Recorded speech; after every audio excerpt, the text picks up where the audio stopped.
Assalamualaikum warahmatullahi wabarakatuh. Nama saya Silva Suprato dari kelas R1B semester 5. Saya dari kelompok 7 yang akan membahas tentang tes tulis.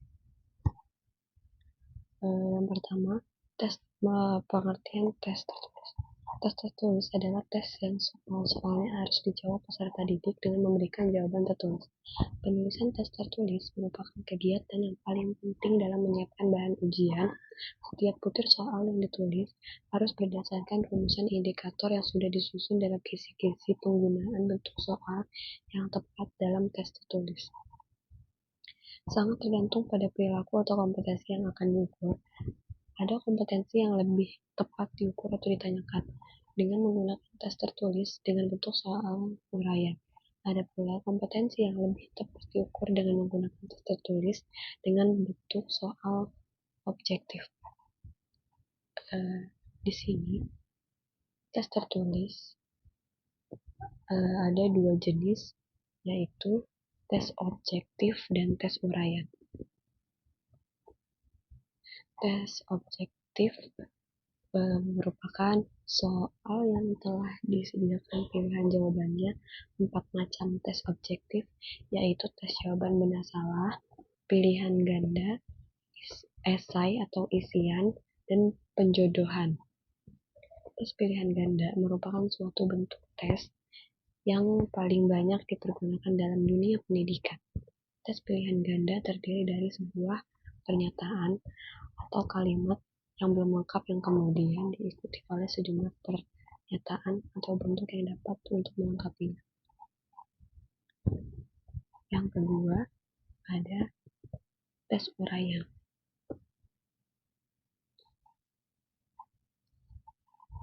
Tes uraian yaitu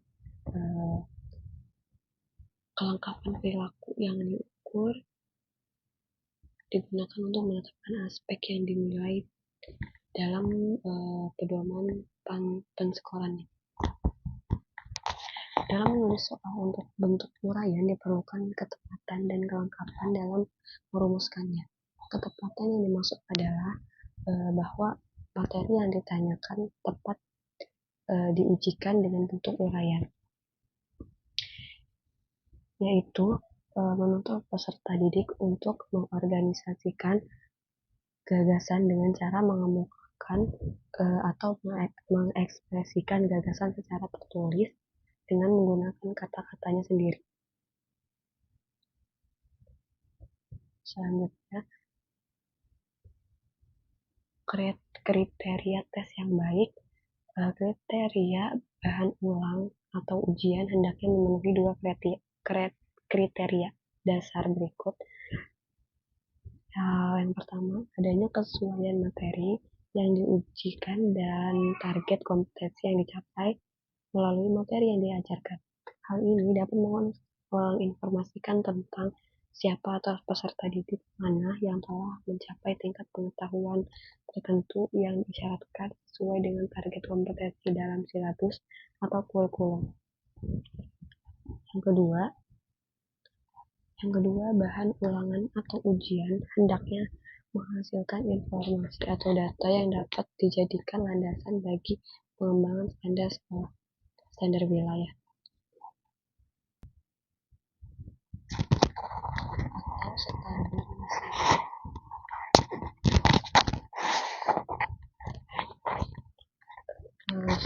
Melalui penilaian hasil proses belajar mengajar dengan memperhatikan materi atau bahan ulangan atau ujian yang telah ditentukan di atas dapat digunakan sebagai acuan dalam penyusunan soal-soal yang dapat dipergunakan untuk mengukur dan mengetahui hasil belajar siswa. Haruslah soal yang bermutu. Selanjutnya, langkah pengembangan tes. Ada langkah-langkah pengembangan tes yang penting yang dapat dilakukan untuk pengembangan soal. Yang pertama, menyusun soal menemukan tujuan penilaian. Tujuan penilaian sangat penting karena setiap tujuan memiliki penekanan yang berbeda-beda. Misalnya, tujuan tes prestasi belajar diagnostik atau seleksi. Contohnya, untuk tujuan prestasi belajar, lingkup materi atau kompetensi yang ditanyakan atau diukur disesuaikan seperti untuk kuis atau menanyakan materi yang lalu. Pertanyaan lisan di kelas, ulangan harian, tugas individu atau kelompok, ulangan semester, dan seterusnya. Yang kedua, ada penyusun soal memperhatikan standar kompetensi dan kompetensi dasar. Standar kompetensi merupakan acuan atau target utama yang harus dipenuhi atau yang harus diukur melalui setiap kompetensi dasar yang ada atau melalui gabungan kompetensi dasar. Yang ketiga, ada penyusun soal menentukan jenis alat ukur. Alat ukur yang digunakan berupa tes atau notes, atau menggunakan keduanya. Penggunaan tes diperlukan untuk penentuan materi penting sebagai pendukung kompetensi dasar. Syaratnya adalah materi yang disajikan harus mempertimbangkan urgensi atau wajib dikuasai peserta didik. Selanjutnya, yang keempat, langkah selanjutnya menentukan jenis tes dengan menanyakan apakah materi tersebut dapat diujikan secara tertulis atau lisan.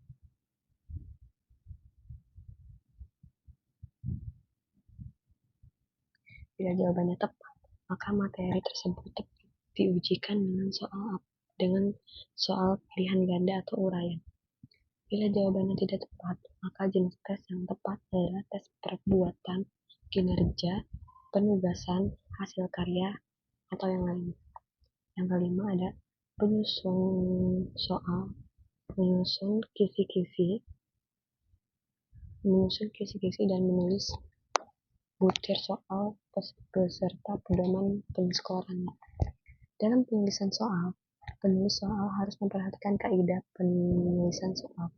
Kisi-kisi merupakan deskripsi kompetensi dan materi yang akan diujikan. Tujuan penyusunan kisi-kisi adalah untuk menentukan ruang lingkup dan sebagai petunjuk dalam penulisan soal.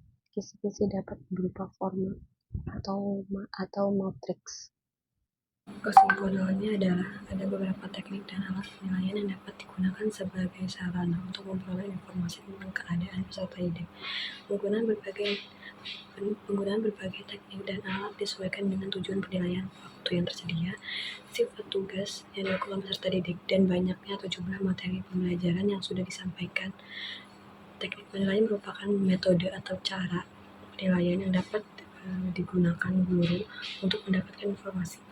Teknik penilaian yang mungkin dan dapat digunakan dengan mudah oleh guru, misalnya tes tulis, observasi, atau pengalaman dan wawancara.